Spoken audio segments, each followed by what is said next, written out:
محترم ناظرین، گزشتہ اقساط میں ہم نے قصہ حضرت آدم و حوا علیہ السلام کا پورا پس منظر آپ کے گوش گزار کیا تھا۔ ان کے اس نئی دنیا سے روشناس ہونے کے بعد اولاد کا جو سلسلہ چلا، ان میں سے دنیا کے پہلے قاتل و مقتول حابیل اور قابیل کا دلگداز واقعہ آپ ملاحظہ کر چکے ہیں۔ یہ واقعہ خود آدم و حوا کے لیے کس قدر غم و اندوہ کا موجب بنا ہوگا، اس کا اندازہ کیا جا سکتا ہے کہ ایسی صورتحال سے انہیں پہلی بار واسطہ پڑا تھا، جبکہ قتل جیسی گھنونی واردات کا تصور تک اس سے پہلے موجود نہ تھا، اور اس پر یہ کہ ایک نوجوان بیٹے سے مستقل جدائی کا صدمہ انہیں گھائل کر گیا۔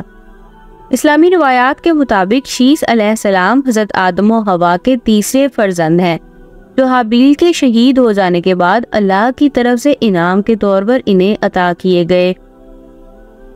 آج ہم انہی کا مفصل احوال آپ کے روبرو پیش کر رہے ہیں۔ دوستو، راہ عمل میں آپ سب کو خوش آمدید۔ آپ دیکھ رہے ہیں راہ عمل کے سلسلہ قصص الانبیاء کی 12ویں قسط۔ گوگے قرآن کریم میں جن 25 انبیاء کرام کا اسماء گرامی مذکور ہے، ان میں حضرت شیث علیہ السلام کا نام شامل نہیں، تاہم حدیث مبارکہ میں ان کے نبی ہونے کا صراحت کے ساتھ ذکر موجود ہے۔ حضرت شیث علیہ السلام کی پیدائش کا جو تعلق واقع حابیل و قابیل کے ساتھ بنتا ہے، اس پر ایک سرسری نظر ڈالنا ضروری ہے۔ حابیل کو قتل کرنے کے بعد قابیل کو اپنے والد کے غصے کا خوف تھا۔ اس موقع پر شیطان نے قابیل کو گھر سے بھاگ جانے کی ترغیب دی، کیونکہ اسے یہ خوف لاحق تھا کہ اگر قابیل حضرت آدم کے پاس رہا تو کہیں توبہ و استغفار کے بعد دوبارہ راہ حق پر نہ آ جائے، اس لیے کہ نواح آدم کو بھٹکانا ہی اس کا اصل مشن تھا۔ قابیل جس کا پہلے ہی مجرم بن چکا تھا، چنانچہ اس نے قابیل سے کہا، اب تجھے تیرے والد زندہ نہیں چھوڑیں گے، تجھے قتل کر ڈالیں گے، تو یہاں سے بھاگ جا۔ قابیل کا تو پہلے ہی اس بات کا خوف تھا، لہٰذا وہ یمن فرار ہو گیا، جہاں اس نے سکونت اختیار کی اور بعد ازاں اسے شادیاں بھی کی، جن سے اولاد کثیر پیدا ہوئی۔ قابیل نے اپنے والد کے دین حق سے بغاوت کر کے پہلے آتش پرستی شروع کی، پھر شیطان نے اسے پتھر سے بت بنانے کا طریقہ سکھا دیا۔ یوں قابیل اور اس کی اولادیں ایک اللہ کو چھوڑ کر بت پرستی شروع کر دی۔ دنیا میں قتل و غارت، حسد و فساد اور بت پرستی کی بنیاد قابیل نے ہی رکھی تھی۔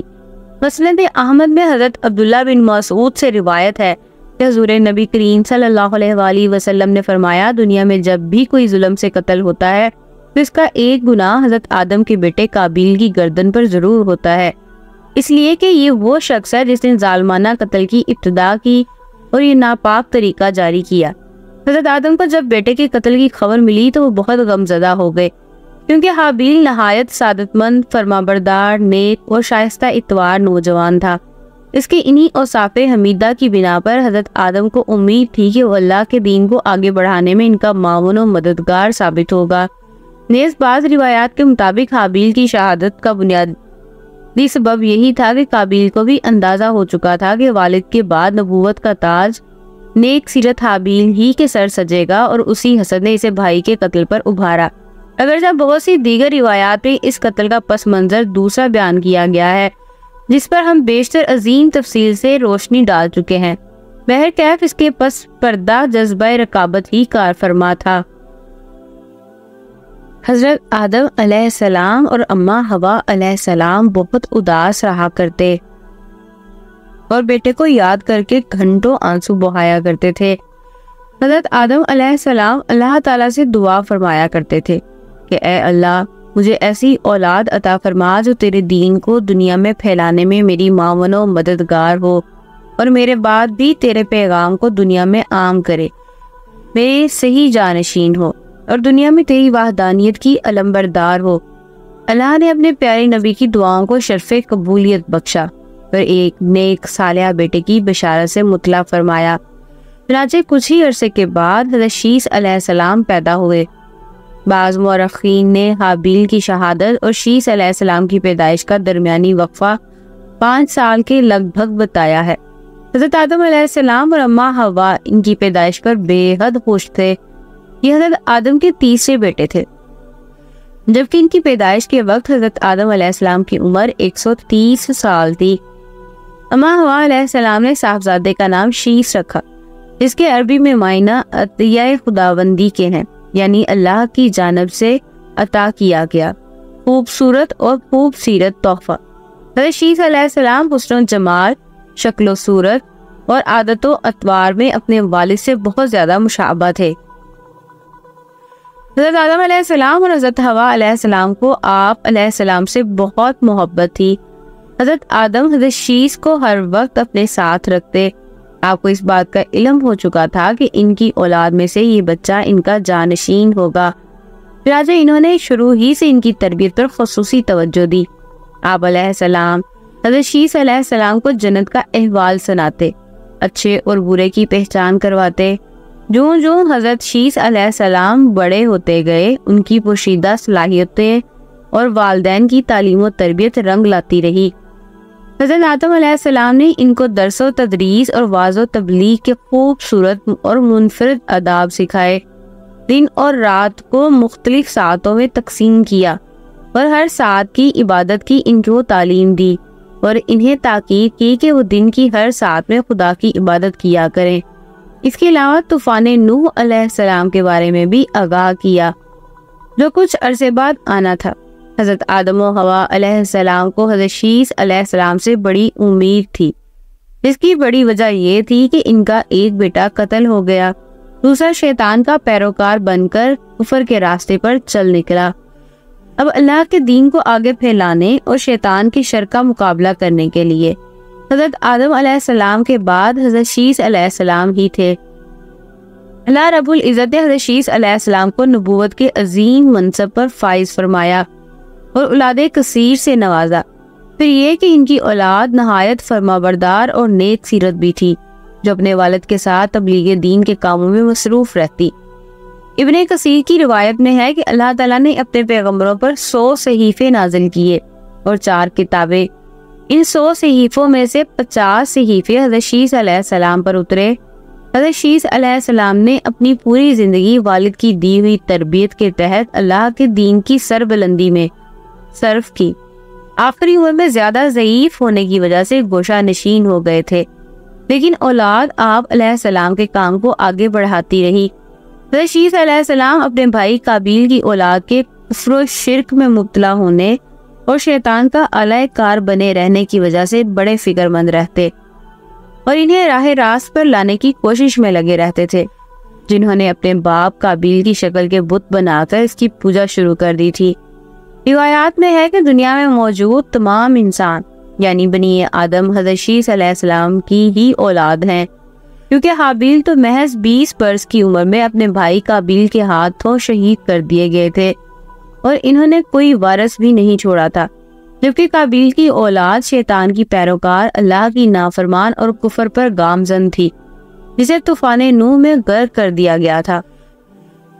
مسلمانوں کی طرح یہودی اور عیسائی بھی حضرت شیس علیہ السلام کو حضرت آدم و حوا کا تیسرا بیٹا، نبی اور ان کا جانشین تسلیم کرتے ہیں، جبکہ وہ بھی اس بات کے قائل ہیں کہ موجودہ تمام انسان حضرت شیس علیہ السلام کی اولاد ہیں۔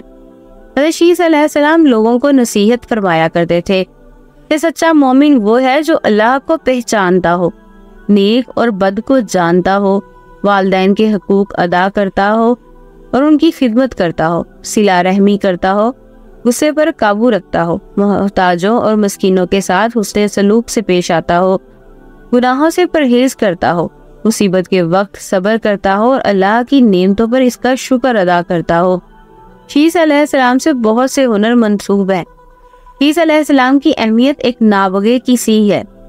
ابن ابی عربی نے اپنی مشہور تصنیف قصاص حاکم میں سرار نبوی بحوالہ شیس کے عنوان سے ایک باب باندھا ہے۔ کچھ مسلمانوں کا خیال ہے کہ شیس علیہ السلام کا مزار اقدس لبنان کے ایک گاؤں بنام شیس نبی میں واقع ہے، جہاں بعد میں ایک مسجد ان کے نام پر قائم کی گئی تھی۔ 13ویں صدی عیسوی اور بعد میں آنے والے عرب جغرافیائی دانوں کی روایت کے مطابق شیس نبی کا مزار فلسطین کے ایک شہر رملہ کے شمال مشرق میں واقع ایک گاؤں بشید میں تھا۔ ادارہ افتشاف فلسطین کے مطابق لفظ بشید 2 الفاظ بیت اور شیس کا مجموعہ ہے، جس کا مطلب ہے خانہ شیس۔ 1948 میں اسرائیل کے معروض وجود میں آنے کے وقت یہ گاؤں غیر آباد ہو گیا تھا، لیکن آج بھی 3 کونوں والا مینار شیس علیہ السلام کے مزار پر قائم و دائم ہے۔ فلاوس یوسفس ایک رومی یہودی تھا جو ایک دانشور، مورخ اور سیرت نگار تھا۔ اسے قدیم میں آثار یہود نامی ایک کتاب میں شیس علیہ السلام کا وہ ایک متقی اور پرہیزگار شخص قرار دیا ہے۔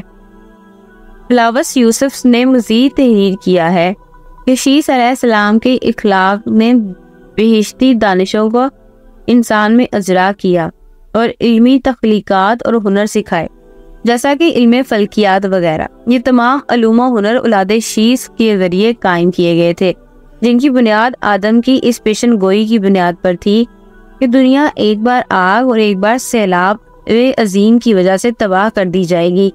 یہ بھی کہا جاتا ہے کہ شیس کی اولاد نے 2 ستون تعمیر کیے، ایک کو اینٹوں اور دوسرے کو پتھروں کی مدد سے تعمیر کیا گیا تھا، تاکہ ایجادات اور دریافتوں کو ان ستون پر تحریر کر کے محفوظ کرنے کے ساتھ ساتھ ان کو یاد باقی رہے۔ یہ ستون انسانوں کو آگاہ کرتے ہیں کہ اینٹوں اور پتھروں سے تعمیرات کی گئیں اور مختلف علوم میں ہنر بھی افتضاح ہوئے۔ فلاویز یوسفس نے تحریر کیا ہے کہ آج بھی پتھروں کا ستون مصر کی سرزمین پر موجود ہے۔ 17ویں اور 18ویں صدی میں ایک اور محقق ولیم ویسٹرن نے قدیم آثار یہود کا ترجمہ کرتے ہوئے حاشی میں تحریر کیا ہے کہ یقینی طور پر فلاویز یوسفس نے غلطی سے شیس کو مصر کے ایک بادشاہ سے گٹ مٹ کر دیا ہے۔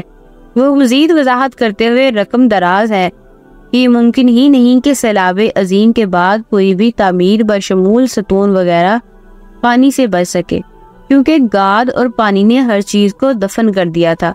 ناظرین محترم، یہ بیان ابھی جاری ہے۔ اسے متعلق دیگر نکات اور مزید احوال جاننے کے لیے ہماری آئندہ ویڈیو کا انتظار کیجیے۔